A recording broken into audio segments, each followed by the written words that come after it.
గ్రామాల అభివృద్ధికి ఉపాధి హామీ పథకం ద్వారా వచ్చే కాంపోనెంట్ నిధులు ఎంతో దోహదం చేస్తున్నాయని మండపేట నియోజకవర్గం సర్పంచులు సమైక్య అధ్యక్షులు వీధి వెంకటరెడ్డి బాబు అన్నారు. కపిలేశ్వరపురం మండల పరిధిలో గల గ్రామ సచివాలయాల వద్ద ఆయా గ్రామాల సర్పంచుల అధ్యక్షతన స్వర్ణ గ్రామ పంచాయతీ సభలు నిర్వహించారు.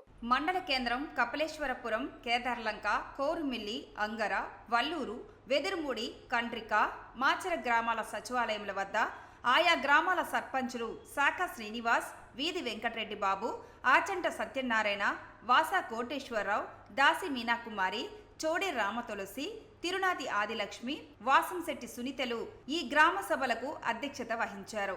ఈ గ్రామ సభలలో 2024-25 ఆర్థిక సంవత్సరంలో చేపట్టవలసిన ఉపాధి హామీ పథకం పనులు గుర్తించారు.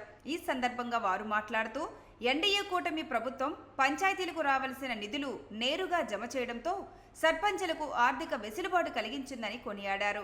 వ్యక్తిగత మరుగుదొడ్లు, ఉద్యానవన పంటల సాగు, వ్యవసాయ బోదెలు, ఇంకుడు గుంతల తవ్వకం ద్వారా భూగర్భ జలాల వృద్ధి, పశువులకు షెడ్ల నిర్మాణం వంటి పలు అభివృద్ధి పనులు ఉపాధి హామీ పథకం ద్వారా చేపట్టాలని విజ్ఞప్తి చేశారు.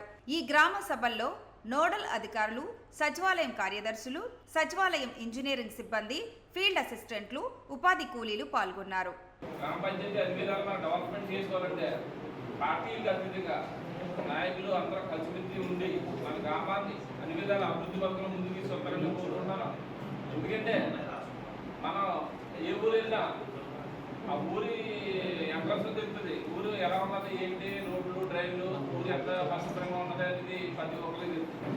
అదేవిధంగా మన ఊరిని మన గ్రామ ప్రజలందరూ ఒకే దాడి మీద ఉంది, నాయకులందరూ కలిసిమెలిసి గ్రామాన్ని అన్ని విధాల ముందుకు తీసుకోవాలని అవకాశాలందరికీ నా ఉదయపూర్వక ధన్యవాదాలు తెలుపుతూ